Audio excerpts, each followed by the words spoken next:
அன்பார்ந்த ஞான ஒளி யூடியூப் சேனல் நேயர்கள் அனைவருக்கும் வணக்கம். இந்த பதிவில் சுக்கிரன் பெயர்ச்சி பலன்கள் காணலாம். வாக்கிய கணித பஞ்சாங்கப்படி குரோதி வருஷம் ஆவணி மாதம் 10ஆம் தேதி சிம்மராசியிலிருந்து கன்னிராசிக்கு சுக்கிரன் பெயர்ச்சி ஆகிறார். புரட்டாசி மாதம் 3ஆம் தேதி வரை கன்னிராசியில் கேதுவுடன் நீச்ச நிலையில் செவ்வாய் குரு பார்வையில் சஞ்சாரம் செய்கிறார். சுக்கிரனை பற்றி சிறு குறிப்பு காணலாம். 9 நவகிரகங்களில் வெள்ளி மீன், 7 கிழமையில் வெள்ளிக்கிழமை. தற்போது மேற்கு வானில் சூரியன் அஸ்தமனத்திற்கு பிறகு வெள்ளி மீன் காணலாம். சுக்கிரன் மலைக்கு அதிபதி. சுக்கிர பகவான் பகை வீட்டில் சஞ்சரிக்கும் போது கனமழை பொழியும். கனமழை பொழிந்து சேதங்கள் ஏற்படும். கடகராசியில் சுக்கிரன் வரும்போது கனமழை பொழியும். கடும் பகை ஆவார். சுக்கிர பகவான் நேசம் பெற்றால் பிரண்டையும் காயும். கடும் வறட்சி ஏற்படும். குரு சுக்கிரன் ஒரு ராசியில் கூட்டணி சேர்ந்தாலோ குரு பார்வையில் சுக்கிரன் அமர்ந்தாலோ மழை அளவு குறையும். ஆண்களுக்கு கடத்தரக்காரகன், வீடு, வண்டி, வாகனம், சிற்றின்பம், காதல், காமம், பாடல், நடிப்பு, கலை ஆர்வம், சினிமா துறை சுக்கிர பகவான்.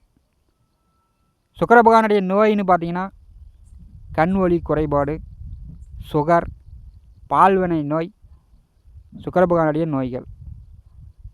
தொழில்னு பார்த்தீங்கன்னா விவசாயம், விவசாயத்தில் பூஞ்செடி பயிர்கள், வியாபாரம், ஆடை ஆபரணம், வெள்ளி நகை.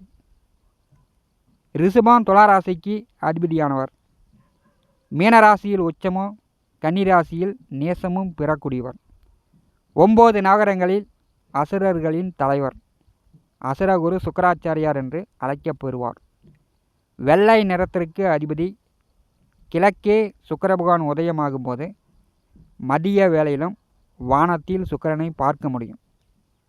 இவர் சூரியனுக்கு அடுத்தது தகதகன்னு சுக்கிர பகவானை மதிய வேளையிலும் நம்முடைய கண்ணால் பார்க்க முடியும். மகர ராசி அன்பர்களுக்கு சுக்கிரன் பெயர்ச்சி பலன்கள் காணலாம். மகர ராசிக்கு சுக்கிர பகவான் பூர்வ புண்ணிய பஞ்சம புத்திர தொழில் ஜீவன கர்மாதிபதியாக வருகிறார். அதாவது 5, 10ஆம் வீட்டிற்கு சுக்கிர பகவான் அதிபதி. மகர ராசி அன்பர்களுக்கு திருமணம் செய்து ஒரு குழந்தை பிறந்த பிறகு தொழில் வளர்ச்சி நன்றாக இருக்கும். ஒரு சிலருக்கு பூர்வீக இடம் மாற்றங்கள் குழந்தை பிறந்த பிறகு ஏற்படும். பிள்ளைக்கு 12 வயது ஆகும்போது குடும்பத்தில் கர்மா நடக்கும். வயது பெரியவர்கள் இறக்கும் நிலை ஏற்படும். 5, 10ஆம் வீட்டிற்கு சுக்கிரன் அதிபதியாக வரும்போது உங்களுக்கு குழந்தை பிறந்த பிறகு அவர்கள் 12 வயது ஆகும்போது கர்மாவை சுக்கிர பகவான் ஏற்படுத்துவார். மகர ராசிக்கு பாக்கியத்திலே கேதுவுடன் சுக்கிர பகவான் சேர்க்கை பெற்று செவ்வாய் குரு பார்வையில் அமர்கிறார். சுக்கிர பகவான் கன்னிராசியில் சஞ்சாரம் செய்யும்போது அவர் நேசபங்கம் அடைவார். நிறைய முழு பலத்தையும் இழந்து விடுவார். மகர ராசிக்கு பூர்வ புண்ணிய தொழிற்ஸ்தானாதிபதியாக வருகிறார். எதிர்வரக்கூடிய ஒரு 24 நாட்கள் மகர ராசி அன்பர்கள் இப்போ இதுவரை உங்களுக்கு வேலை தொழில் மூலம் ஒரு தடுமாற்றமாக இருக்குது. வேலை கிடைக்கல, வருமானம் இல்லை, பண பற்றாக்குறை நிலவுது அப்படின்னு சொல்லக்கூடியவர்களுக்கு ஒரு நல்ல மாற்றங்கள் கூட ஏற்படும். உடனே வேலை கிடைக்கும். நல்லா சம்பாதிக்கக்கூடிய வாய்ப்பெலாம் வரும். நல்ல வேலையில் இருக்கக்கூடியவர்கள், நல்லா சம்பாதித்து கொண்டிருப்பவர்கள் சுக்கிரன் நேச நிலையில் சஞ்சாரம் செய்யும்போது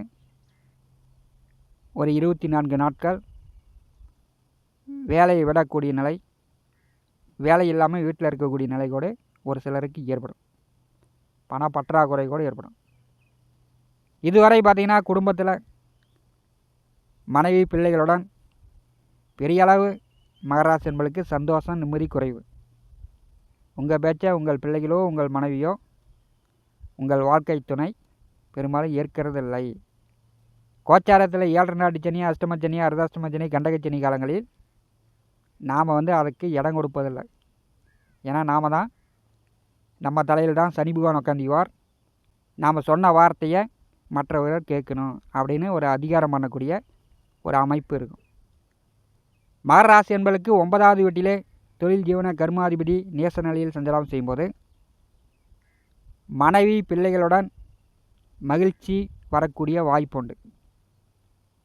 பழைய பகை சங்கடங்கள் எல்லாம் தீர்ந்து மகிழ்ச்சியாக சந்தோஷமாக ஒரு கோயிலுக்கு போய்ட்டுற மாதிரி, இதுவரை போகாத கோயிலுக்கு ஆன்மீக சுற்றுலா போய்ட்டுறக்கூடிய வாய்ப்பெல்லாம் இந்த 24 நாட்கள் மகர ராசி என்பதற்கு வரும். கோயில் விசேஷங்களுக்கு நீங்கள் வந்து நன்கொடை கொடுக்கக்கூடிய அமைப்பெலாம் எதிர்வரக்கூடிய 24 நாட்கள் உண்டு. குரு பகவான் 5வது வீட்டில் அமர்ந்து சுக்கிர பகவானை இவ்வாறு செய்யும்போது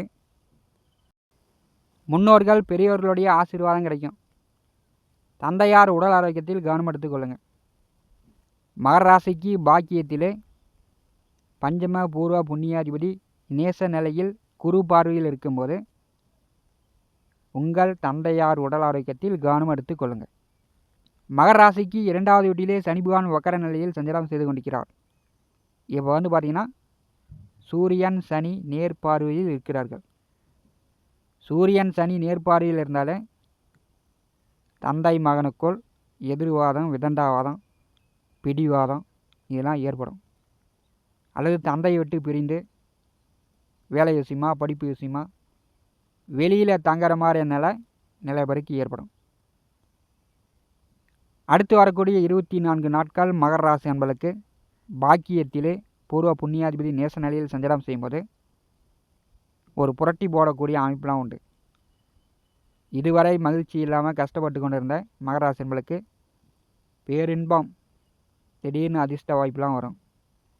விவசாயிகளுக்கு விவசாயத்தில் பூஞ்செடி வைத்து பூஞ்செடி பயிர் பண்ணி கொண்டு இருப்பவர்கள் பூ மகசூல் வந்து கூடுதலாக வரும்.